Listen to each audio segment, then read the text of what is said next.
family, welcome back to another video. I'm Michelle C. Smith, professional badass. Today I'm doing another reaction video. It's gonna be one of my old Baton videos, and I'm really excited to share more about my history in Baton and my competitive career with you, but I'm also just really excited to troll myself. So this should be a very fun video. Again, if you want me to elaborate on any of the stories or points I touch on in this video, please feel free to drop me a comment down below and I'll make another video and talk about it.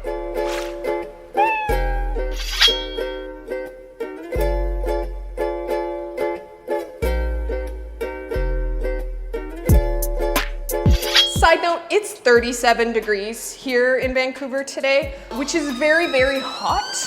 And we have buildings that are meant to keep heat in. So if you see me getting sweatier and sweatier as we go, that's because it is melting outside. And I do have air conditioners, but I can't run them while I'm using my mics. Anyway, okay, so about me and Baton. So I started Baton when I was 5, and this video is from '96, so I was about 12, had just turned 12 in this video. It's from provincials, which are sort of our like state championships, except for it's in Canada, so it's our provincial championships. This qualifies you to compete at nationals, and then we go to nationals, and the top 3 become the Canadian team that competes at Worlds. So this would have been the first year that I made it to Worlds, and I had every intention of making it to Worlds when I was doing this. The year before was the only year that I didn't make it to Worlds, and it was devastating for me, and I had practiced all summer to make sure that that never happened again.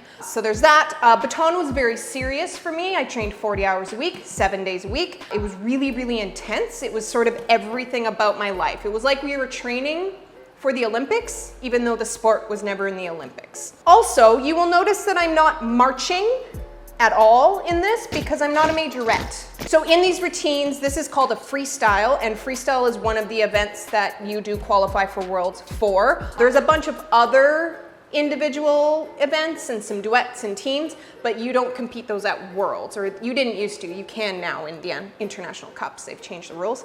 So yeah, so this is a freestyle. It's about 2.5 minutes long, and you have to have certain elements. Like you have to have big tricks where you toss it really high and do stuff under it. Little contact skills you have to have. So those are the little flips that stay below your head, and then the rolling skills. And then you are required to dance and have body work movement with your baton.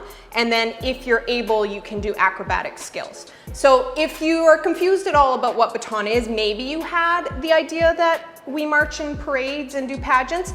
There is an organization within Baton that does that, but that's not the organization that I did. I'm not a majorette. Don't call me a majorette. It's offensive. It's offensive to me. But what this is, you could compare it sort of like if figure skating and rhythmic gymnastics were combined. So think about that. So yeah, so this is my freestyle from 1996. I'm about 12. This is provincials. And as Leisha says in here, I'm a dynamic twirler, or I was a dynamic twirler, which was true.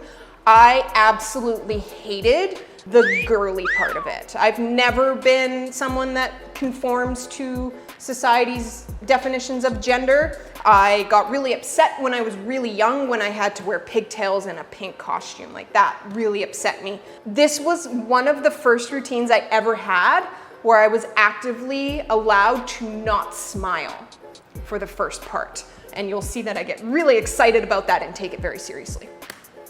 So here I am running my little run. I hated running on the floor. And then I have the sweatiest hands ever because it's actually PTSD. That's fun. Now here's my pose. Watch this. No smiling. I'm gonna take this so seriously. Once we start, yeah, no smiling.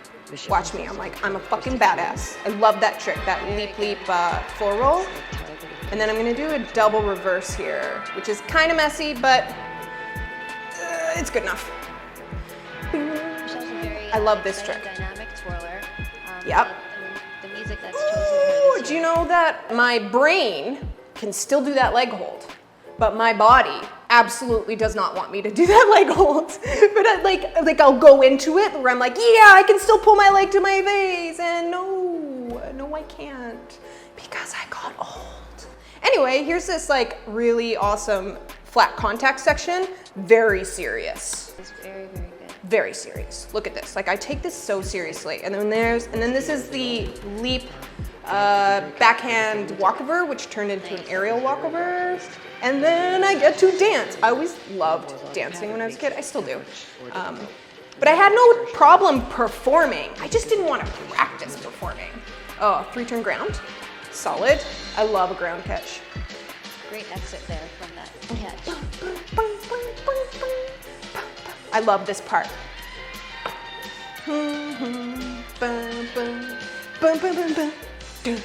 Okay, this part. Okay, again, I wasn't like a gender conforming kid, but I did love to dance, and I found it easy to perform for a large audience. So when we're competing on like a huge basketball court, and so the judges are way back in the audience, so we were always taught you have to project outwards to them. It's the same if you're on stage. So I had no problem doing that, but we were sort of told and forced to practice smiling in the gym when there's like nobody around, and I flat out refused. Was like, no, I'm not gonna do it, because I had such an attitude when I was a kid. I have such an attitude now, and it's not gone away. Oh, I'm getting sweaty. I always found it easy to perform. I loved dance. I loved moving to music. I still do, but I just didn't love smiling. It was like, why do I have to do this when I'm doing it when I could just enjoy it and whatever comes out will come out? But no, you have to smile. Anyway, so we're about like a quarter into this routine. I'm just about to do a 4-spin catch on back, as you'll see here. Fun fact, I had a broken left ring finger at this competition right here, and I remember so clearly doing this trick and practicing this trick and then doing it in competition and just being like putting my left hand back there because I'm gonna catch it in my left hand and just being like, oh, this is gonna hurt. This is gonna hurt like hell, but I gotta do it. I just gotta get it in my hand and move on. So you'll kind of see that as I do this, where there's that little bit of like, as the catch comes in, there's that little bit of like, hesitation, and then go. But I did feel like a badass because I was doing a 4-turn catch on back. And it was like a very consistent trick for me, so I wasn't too worried about it. It just was gonna hurt. Okay, watch this. 4-spin, catch up, oh gosh. Okay, then I'm gonna do a double walkover here. And because I have such sweaty hands, it has no rev, so I can't catch it. And then I drop it, and then I run. And like, where are we? Oh, we'll just get into a split. It's fine. Athletes are given partial credit for the all right. tricks that they drop in their routines when they were Shannan, aerial. A little bit too far, but that's okay. Let me talk to you about my sweaty hands. So I had really, really sweaty hands when I was competing. I still do. It's like a thing I have when I'm practicing with my stabs. The reason I tape them is because my hands are so sweaty. And I just learned that it's actually a symptom of PTSD. This was so intense for me when I was a kid that I had so much pressure on myself and from my environment to be perfect and be the best that I developed these really sweaty hands, which is a symptom of PTSD. But it was really challenging when I'd go to competition because I wouldn't have sweaty hands in practice. And then suddenly I'm competing and my hands are just like dripping wet. And so I'm trying to use rosin and chalk, but it was never the same as in practice. And then I spent a lot of my competitive experiences, like from the time I was 9 all the way till when I retired, I had this issue where like all of my focus at competition went to how sweaty my hands were. And I'm spinning around like a metal stick, a metal baton like this, only we weren't allowed to tape it at the time. So it was just the metal part. And when you have sweaty hands and just metal, like it was a disaster sometimes. And it was so, so stressful. And nobody ever addressed that. Like, hey, let's figure out why you were the only one that has these super sweaty hands. But no, we didn't talk about the mental health side of things when we were competing in the 90s. So here we are. Anyway, I'm about to do a pretty badass little roll section here for a 12-year-old. I think this is the first year that I've had monster rolls in my freestyle. I think. Okay, back neck rolls. Pretty good. Reverse back neck rolls. I get so dizzy when I do back necks now. I'm gonna do some front neck rolls. Can't do that anymore. And some loose arrows. Oh shit, I dropped it. That's okay. And then this part, bam, bam, and then I'm gonna pop it off my neck and then grab it back into my fujimis. Oh, just, again, overhandling my fujimis because I was nervous and I couldn't take my hands out of it. Oh, sweet cutbacks. Oh, pops. Oh, shit. You have 3 drops in your roll section? Jesus Christ, Michelle. Oh. Usually do. Oh, not that. That was supposed to be a can opener and then kick it up under my leg and then catch it, but that did not work out well for me. Yeah, back into something else. 12 years old. Bam. Skill level they've achieved. Oh, double cartwell. Amazing. Okay. Cartwheels, very nice. You stretch a little on the toes, I think, there, but Oh, and then a long arm roll. Every year I had a 3-turn catch in long arm, and every year I cheated it because it was dangerous. It has to be on the right rev, and I just cheated it. No big deal. And that's the end. Sending. Okay, here are my thoughts. A little sloppy, but doing some decent stuff for a 12-year-old. I generally wasn't as nervous at provincials and nationals as I was at worlds because I knew I was making the world team, so that some of that pressure was alleviated for me. I feel like all of my drops came from the tension that I had, like that double walkover that I did. My hands are so sweaty, I can't get enough rev on it, and so it's not coming down correctly, and so it's really hard to catch. And then all of those rolls, if you watch it, you can see that I'm just really tense and I'm not allowing the roll to finish off what it needs to do. And that is all tension, that is all nerves. And one of the things that I regret most about my childhood, I don't regret training 7 days a week. I don't regret training 40 hours a week. That has gifted me a lot in my professional career, obviously. But I regret that there was nobody around to talk to me about some of the challenges I was having mentally around competition. Like, it just wasn't something we talked about. We didn't talk about diet. We didn't talk about our mental health. There's a lot of things. We didn't talk about how we were overtraining. Like, we shouldn't have been training 7 days a week. We literally had 0 days off except for Christmas Day and a week after Worlds finished at the end of August before school started. Like, it was a lot. And we were under a lot of pressure. And this is sort of like the beginning of when it all started. Because once we started going to Worlds and placing really well at Worlds and like winning medals, the pressure just sort of amplified. And then it was sort of an expectation.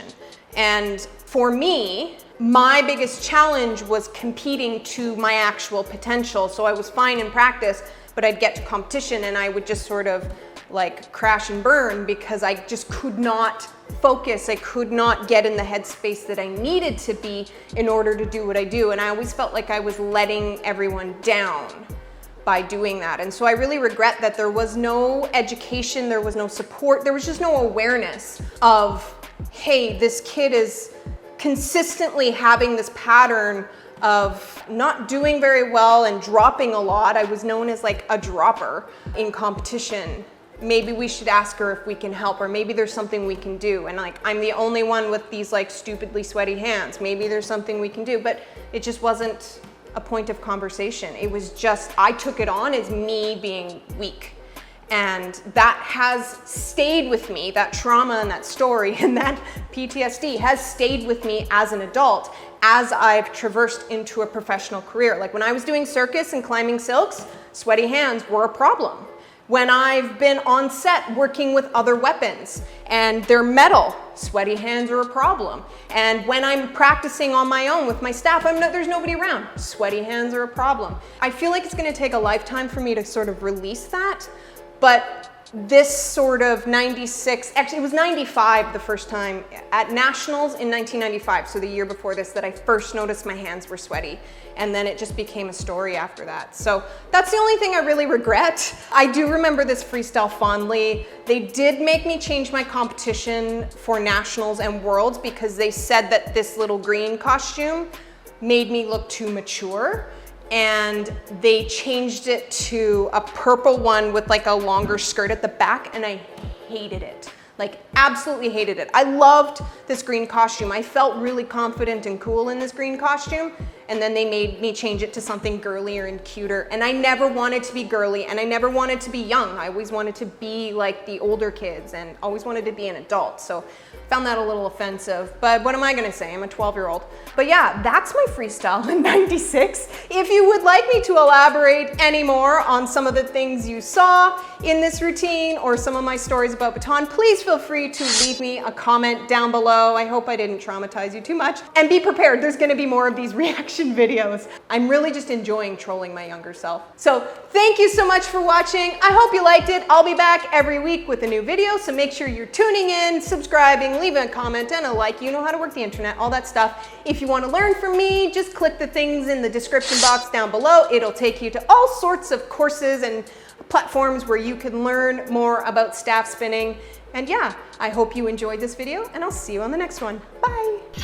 Okay, so I'm gonna give you a little bit of a background about myself, and I'm gonna burp, Jesus. I was a kid that really liked to dance. I was quite strong and stable. I really, I don't know where I'm going with this. Okay, guys, enough please. This video was from Provincial, so that's like,